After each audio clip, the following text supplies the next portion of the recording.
ઓમ શ્રી પરમાત્મને નમઃ. શ્રીમદ ભગવદ્ ગીતા અધ્યાય 9મો, રાજવિદ્યા રાજગુહ્ય યોગ. આજે શ્લોક ક્રમાંક 25. જેઓ ભગવાનને બધા યજ્ઞોના ભોક્તા અને માલિક ન માનીને અન્ય દેવતાઓનું સકામ ભાવથી પૂજન કરે છે, તેમની ગતિનું વર્ણન આ શ્લોકમાં ભગવાન કરે છે. તો ચાલો આપણે આજનો શ્લોક જોઈએ. શ્રી ભગવાનુવાચ યાન્તિ દેવવ્રતા દેવાન પિતॄન્યાન્તિ પિતૃવ્રતાઃ ભૂતાનિ યાન્તિ ભૂતેજ્યા યાન્તિ મધ્યાજીનોऽપી મામ. આ શ્લોકમાં આવતા સંસ્કૃત શબ્દોના ગુજરાતી અર્થ સમજીએ. દેવવ્રતાઃ એટલે કે દેવોનું પૂજન કરનારા, દેવાન એટલે દેવતાઓને, યાંતિ એટલે પ્રાપ્ત થાય છે, પિતૃવ્રતાઃ પિતૃઓને પૂજનારા, પિતૃન એટલે પિતૃઓને, યાંતિ પ્રાપ્ત થાય છે, ભૂતેજ્યાઃ ભૂતોને પૂજનારા, ભૂતાની એટલે ભૂત પ્રેતોને, મધ્યાજીનઃ પરંતુ મારું પૂજન કરનારા ભક્તો, મામ એટલે કે મને, અપી એટલે જ, યાંતિ એટલે પ્રાપ્ત થાય છે. આ શ્લોકનું આપણે ગુજરાતી સમજીએ તો શ્રી ભગવાન અર્જુનને કહે છે કે દેવતાઓને પૂજનારા દેવતાઓને પામે છે, પિતૃઓને પૂજનારા પિતૃઓને પામે છે, ભૂતોને પૂજનારા ભૂતોને પામે છે, અને મારું પૂજન કરનારા ભક્તો મને જ પામે છે. માટે જ મારા ભક્તોનો પુનર્જન્મ થતો નથી. અધ્યાય 8ના શ્લોક ક્રમાંક 16માં કહ્યું છે કે હે અર્જુન, બ્રહ્મલોક સુધીના બધા જ લોકો પુનરાવર્તી છે, પરંતુ હે કુંતી પુત્ર, મને પામીને પુનર્જન્મ થતો નથી, કેમ કે હું કાલાતીત છું, અને આ બ્રહ્મા આદિના લોકો કાળ દ્વારા સીમિત હોવાથી અનિત્ય જ છે. સાધક સંજીવનીમાં રામસુખદાસજી મહારાજ ખૂબ જ ઊંડાણપૂર્વક સમજાવે, પણ આપણે ટૂંકમાં સમજીએ. યાંતિ દેવવ્રતા દેવાન. સ્વામીજી કહે છે કે ભગવાનને સારી રીતે ન જાણવાને કારણે ભોગ અને ઐશ્વર્યની ઈચ્છાવાળા મનુષ્યો વેદો અને શાસ્ત્રોમાં જે વિધિ બતાવી છે, મંત્રો બતાવ્યા છે, પૂજન બતાવ્યા છે, એ અનુસાર પોતપોતાના ઉપાસ્ય દેવતાઓનું વિધિ વિધાનપૂર્વક પૂજન કરે છે, અનુષ્ઠાન કરે છે અને પારાયણ પણ કરે છે.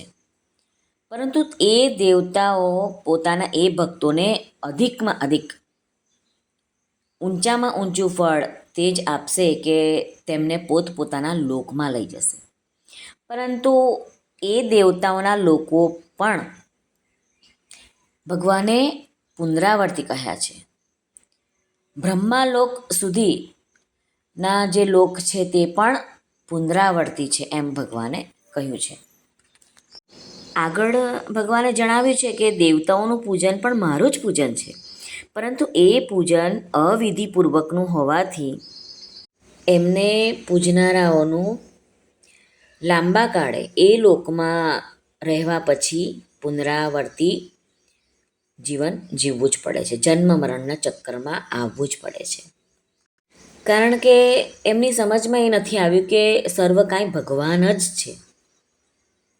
ભગવાન સ્વયં કહે છે કે જો એ દેવતાઓના રૂપમાં જો મને જ માનતા અને તે ભગવદ સ્વરૂપ દેવતાઓથી કંઈ પણ ઈચ્છા રાખી હોત તો એ હું આપવા માટે સક્ષમ છું, ઈચ્છા રાખું છું, તો પણ તેઓ એવું જ કહેતા કે હે પ્રભુ, આપ અમારા છો અને અમે આપના છીએ. આપની સાથે આવા પોતાપણાથી વધીને કંઈ બીજા એટલે કે ભોગ ઐશ્વર્ય હોત તો અમે આપની પાસે ઈચ્છા રાખત, માગત. હવે આપ જ કહો, આનાથી વિશેષ શું છે?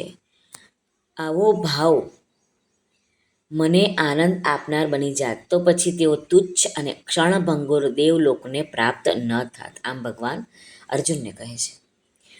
પિતૃયાંતિ પિતૃવ્રતા, જેઓ સકામ ભાવથી પિતૃઓનું પૂજન કરે છે તેમને પિતૃઓ દ્વારા અનેક જાતની સહાય મળે છે. એટલા માટે લૌકિક સિદ્ધિ ઈચ્છવાવાળા મનુષ્યો પિતૃઓના વ્રતોનું, નિયમોનું અને પૂજન વિધિનું પાલન કરે છે, પિતૃઓને ઇષ્ટ માને છે. આથી એવા લોકોને પિતૃઓ એમના લોકમાં લઈ જશે. એમના લોક એટલે પિતૃલોકમાં. પિતૃલોક પણ પુનરાવર્તિત છે. ત્યાંથી પણ ગયેલા મનુષ્યોને, સાધકોને જન્મ મરણના ફેરામાં પાછું આવવું પડે છે.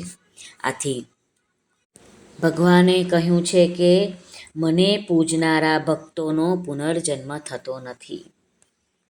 ભૂતાની યાંતિ ભૂતેજ્યા, તામસ વૃત્તિવાળા મનુષ્યો સકામ ભાવના રાખીને ભૂત પ્રેતોનું પૂજન કરે છે. આપણે સાંભળ્યું છે કે અમુક લોકો સ્મશાનમાં જઈને રાત્રે પૂજન વિધિ કરે છે, તો એ ભૂતોની પૂજા કરે છે. એ મંત્ર જપને માટે ગધેડાના પૂંછડાના વાળનો દોરો બનાવીને તેમાં ઊંટના દાંતના મણકા પરોવીને રાત્રે સ્મશાનમાં જઈને મળદા ઉપર બેસીને ભૂત પ્રેતોના મંત્રો જપવા બેસે છે. અપવિત્ર વસ્તુઓનું પૂજન કરે છે, ભૂત પ્રેતોનું પૂજન કરે છે. આથી આવા ભૂત પ્રેતોના પૂજનથી ભૂત પ્રેતો તેમને અધિકમાં અધિક સંસારની કામનાઓ પૂરી કરશે. પરંતુ આવા લોકોને મર્યા પછી તો એમની દુર્ગતિ જ થવાની છે, કારણ કે એ લોકો ભૂત યોનિને પ્રાપ્ત થશે. એટલા માટે અહીં કહેવામાં આવ્યું છે કે ભૂતોનું પૂજન કરવાવાળાઓ ભૂતોને પ્રાપ્ત થાય છે.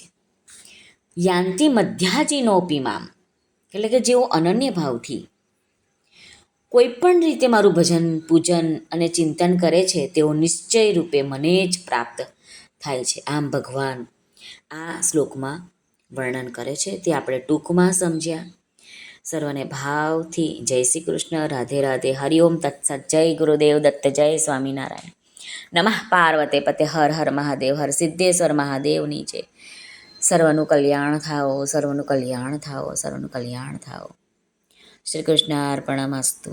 જો આપને આ વિડીયો પસંદ આવ્યો હોય તો લાઇક, શેર અને સબસ્ક્રાઈબ જરૂરથી કરશો. આપ સર્વનો ખૂબ ખૂબ ધન્યવાદ.